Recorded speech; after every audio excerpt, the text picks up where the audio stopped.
जय हिंद दोस्तों। तो कैसे हो आप लोग? आई होप कि आप सभी अच्छे होंगे, आपकी पढ़ाई बहुत अच्छी चल रही होगी। आज हम लोग एक क्वेश्चन करने वाले हैं 10th क्लास का NCERT 13.1 का पहला ही क्वेश्चन है।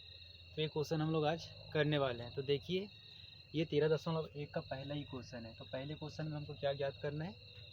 माध्य ज्ञात करना है। तो देखिए क्वेश्चन क्या है, टेबल दिया हुआ है। सबसे देखिए क्वेश्चन क्या बोल रहा है, विद्यार्थियों के एक समूह द्वारा अपने पर्यावरण संचेतना अभियान के अंतर्गत एक सर्वेक्षण किया गया, जिसमें उन्होंने एक मोहल्ले के 20 घरों में लगे हुए पौधों से संबंधित निम्नलिखित आंकड़े एकत्रित किए।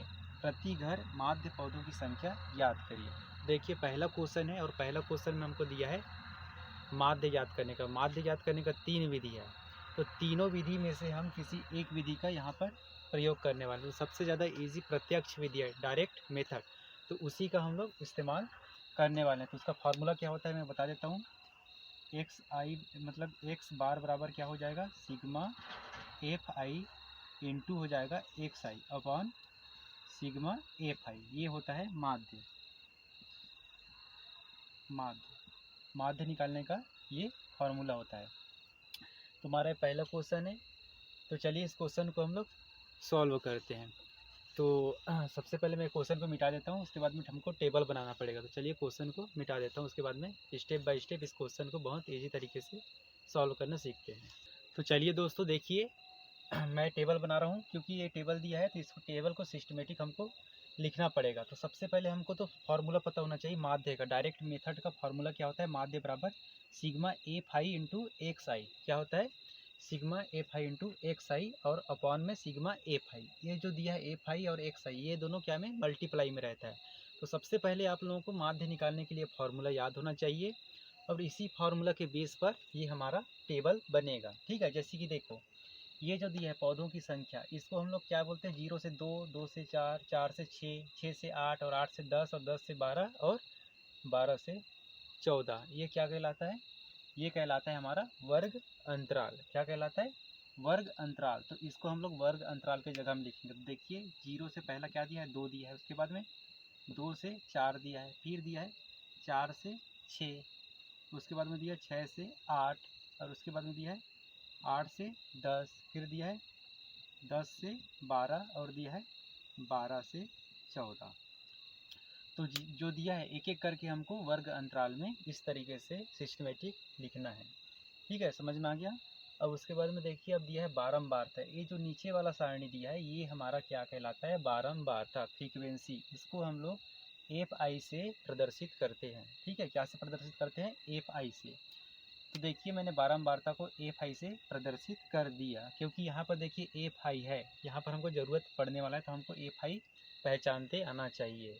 तो उम्मीद है कि एफ आई आपको पहचानते आ गया। तो चलिए एफ आई को हम लोग एक की, जैसे कि 0 से 2 के बीच में क्या दिया है, 1, तो 1 है। और 2 से 4 में क्या दिया है, 2 दिया है। और 4 से 6 में क्या दिया है, 4 से 6 में दिया है 1। और 6 से 8 में क्या दिया है, 6 से 8 5।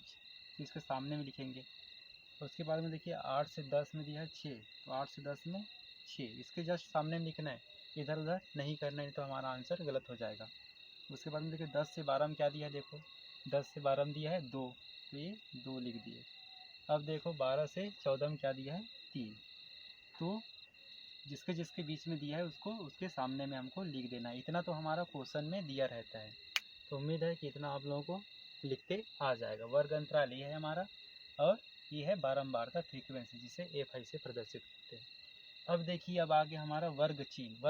वर्ग चिन्ह हमको निकालना पड़ेगा और वर्ग चिन्ह को एक सही से हम लोग क्या करते हैं, प्रदर्शित करते हैं। ठीक है, तो एक सही से प्रदर्शित करते हैं, हमको पता चल गया वर्ग चिन्ह को। लेकिन वर्ग चिन्ह निकालते कैसे हैं ये हमको पता होना चाहिए, तभी तो हम निकाल पाएंगे ना वर्ग चिन्ह। वर्ग चिन्ह तो यहाँ दिया नहीं है निकाल के, तो हमको निकालना पड़ेगा। क्योंकि देखिए यहाँ पर फॉर्मूला में एक साई है, तो हमको एक साई भी निकालना पड़ेगा। ये हमको फार्मूला से पता चला। ये एक साई का भी यहाँ ज़रूरत पड़ रहा है, इसलिए हमको एक साई का एक टेबल बनाना पड़ेगा। और देखिए एफ आई इंटू एक साई, एफ आई इंटू एक साई, इसलिए इसका भी हमको टेबल बनाना पड़ेगा। और एफ आई का तो टेबल हमारा बना हुआ है ये। तो ये फार्मूला से ही देख के हमको पता चलेगा कि क्या क्या टेबल बनाना है। समझ गए। तो अब देखो वर्ग चिन्ह कैसे निकालते हैं। तो वर्ग चिन्ह का एक फार्मूला होता है, ये याद कर लेना। वर्ग चिन्ह का फार्मूला मैं लिख रहा हूँ यहाँ पर। वर्ग चिन्ह का फार्मूला होता है ऊपरी सीमा प्लस ऊपरी सीमा वर्ग अंतराल, क्या हो जाएगा, ऊपरी सीमा वर्ग अंतराल हो जाएगा, है ना। देखिए क्या लिखना, ऊपरी वर्ग सीमा लिखना, ये ऊपरी वर्ग सीमा हो जाएगा, है ना। ऐसे लिखते हैं, थोड़ा अच्छे से लिखते हैं, ऊपरी वर्ग सीमा प्लस हो जाएगा निचली वर्ग सीमा और बटे क्या हो जाता है 2। ठीक है, देखिए वर्ग चिन्ह का फॉर्मूला है, वर्ग चिन्ह को एक्साई से प्रदर्शित करते ऊपरी वर्ग सीमा प्लस निचली वर्ग सीमा। अब चलिए इसका हमको निकालना है एक साई ये वाली लाइन का। ठीक है, तो कैसे निकालेंगे, देखिए यहाँ पर ऊपरी वर्ग सीमा क्या हो जाएगा 0 और निचली वर्ग सीमा हो जाएगा 2। तो क्या करेंगे, सबसे पहले देखिए यहाँ पर पहला एग्जाम्पल समझिए, उसके बाद में समझ आएगा। तो ऊपरी वर्ग सीमा क्या दिया है, देखिए 0, तो यहाँ पर 0 लिख देंगे और प्लस है, प्लस का साइन लिखेंगे। उसके बाद निचली वर्ग सीमा ये होगा, ठीक है 2, तो हो जाएगा 2 और बटे में क्या है 2, तो 0 और 2 को जोड़ेंगे तो 2/2 और इसको काट देंगे तो क्या आ जाएगा 1। तो 1 आया, इसका जब किया तो अब इतना आया 1, ये वाली लाइन का। ठीक है, समझ गए ना। इन दोनों को जोड़ना है और 2 से भाग दे देना, ये हमारा वर्ग चिन्ह का क्या है फॉर्मूला है। समझ में आ गया, अब पूरा हम लोग निकाल सकते हैं आसानी से। चलिए मैं लिख देता हूँ, टाइम वेस्ट हम लोग नहीं करते, एक बार और समझ लीजिए वर्ग चिन्ह कैसे निकालेंगे। इन दोनों को जोड़ना है और 2 से भाग दे देंगे तो ये निकल गया। इन दोनों को जोड़ेंगे, 4 और 2 कितना हो जाएगा, 4 और 2 हो जाएगा 6।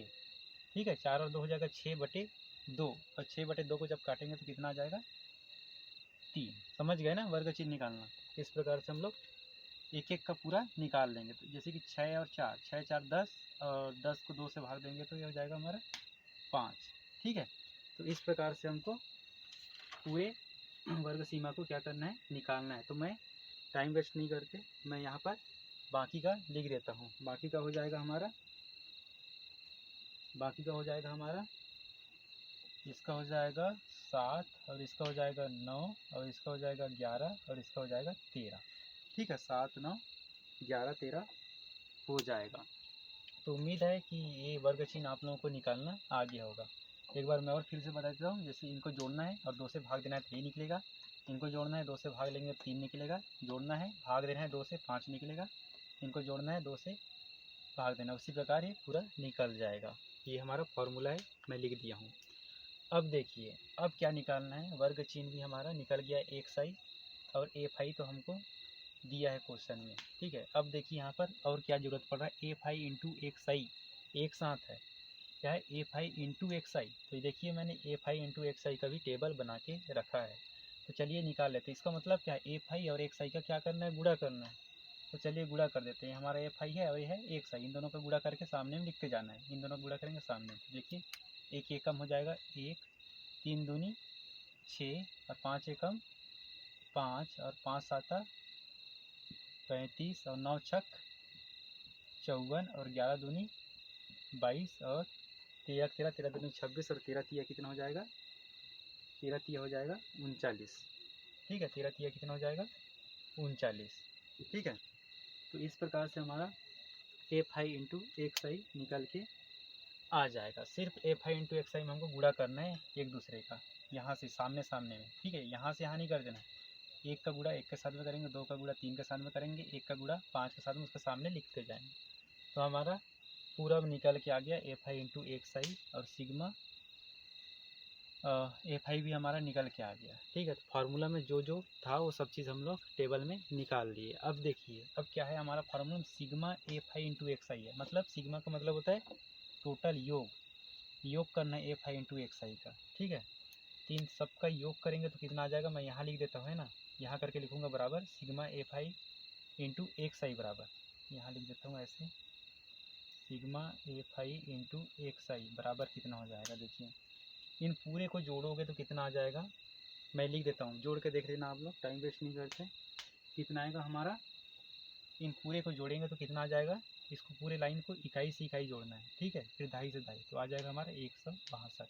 इस पूरे को जोड़ के sigma F I into X I बराबर निकाल लेना है। तो हमारा इन सबको टोटल करना है तो कितना आ रहा है 162 आ रहा है। ठीक है, अब यहाँ पर दिया सिग्मा एफ आई, तो देखिए यहाँ पर सिग्मा एफ आई का है, इन दोनों का योग करना है सबका, तो इन सबको जोड़ेंगे तो कितना आ जाएगा हमारा, सिग्मा एफ आई बराबर हो जाएगा 20। जोड़ के देख लेना, देखिए 1 3 4 4 और 5 9 और 9 और 2 हो जाएगा कितना, 9 और 2 10 11 और 1 12 13 14 और 14 और 6 हो जाएगा 20। इस प्रकार से जोड़ना है। तो उम्मीद है कि आप लोगों को समझ में आ गया। एक बार और मैं बता देता हूँ याद करने के लिए। देखिए हमको यहाँ पर दिया sigma F I into X I, मतलब इसको टोटल जोड़ना है तो 162 आ गया। उसके बाद में दिया सिग्मा एफ आई, इसको जोड़ना है 20। अब जो जोड़े हैं उसको हम लोग कहाँ पुट करेंगे मान को, माध्य के फार्मूला में। तो मैं इसको मिटा देता हूँ, ये वाला फार्मूला मिटा देता हूँ क्योंकि हमको माध्य ज्ञात करना है। तो देखिए माध्य बराबर हो जाएगा, देखिए sigma F I into X I, इस वाले पूरे टेबल को हम लोग जोड़े, कितना निकल के आया हमारा 162। सिग्मा का मतलब योग होता है, और सिग्मा एफ आई इस वाले टेबल को जोड़े कितना होगा 20। सभी में ऐसे ही करना है जो भी माध्य निकालने का आएगा, ठीक है। अब देखिए ये तो हमारा वैल्यू हम लोग पुट कर दिए फार्मूला में। अब इसको क्या करना है, हमको काटना है। तो चलिए कैसे कटेगा, देखिए लास्ट में 2 है, यहाँ 0 है, 2 से कट जाएगा, ऊपर और नीचे काट देते हैं। 2 आटी कितना होता है 16 और 2 एकम 2, 81 बार कटा, और 1 नंबर 2 एकम 2 और 10 बार, ठीक है। तो ये कटा 81/10। अब देखिए इसको काट देते हैं, एक तो इसको डायरेक्ट लिख सकते हो 8.1, क्योंकि यहाँ पर 1 0 है तो यहाँ पर एक अंक के पहले हम लोग दशमलव लगा सकते हैं। तो ये हमारा 8.1 आंसर आ जाएगा माध्य निकल, ठीक है। कितना आंसर निकला हमारा 8.1, ये हमारा माध्य बराबर निकला है। यहाँ पर लिख देता हूँ माध्य बराबर 8.1। अगर यहाँ दशमलव में कन्वर्ट करते नहीं आएगा तो डायरेक्ट आप लोग यहाँ पर 81 में 10 का भाग लगा देना, 10 8 80 और एक बच्चा दशमलव लगा के 0 पर है तो 10 बन गया, 10 एकम 10, 8.1। तो इस प्रकार से हम लोग 13.1 का पहला क्वेश्चन को करेंगे। माध्य निकालना है और डायरेक्ट मेथड से किए और इसी मेथड से करना है। ये बहुत ज़्यादा सरल है, बस ये फार्मूला याद होना चाहिए और ये फार्मूला के बेस पर ये टेबल बनाते आना चाहिए। वर्ग अंतराल तो दिया है, बारंबारता भी दिया है, बारंबारता को एफ आई से नोट करते हैं। वर्ग चिन्ह निकालना है, एक्स आई क्योंकि यहाँ दिया है, और एफ आई इंटू एक्स आई भी निकालना है। इनका टोटल योग करना है, इसका और इसका, और वहाँ पर मान रखना है, कैलकुलेट करके आंसर ला लेना है। वीडियो अच्छा लगा तो वीडियो को लाइक करें और चैनल पहली बार चैनल को जरूर सब्सक्राइब करिए। धन्यवाद।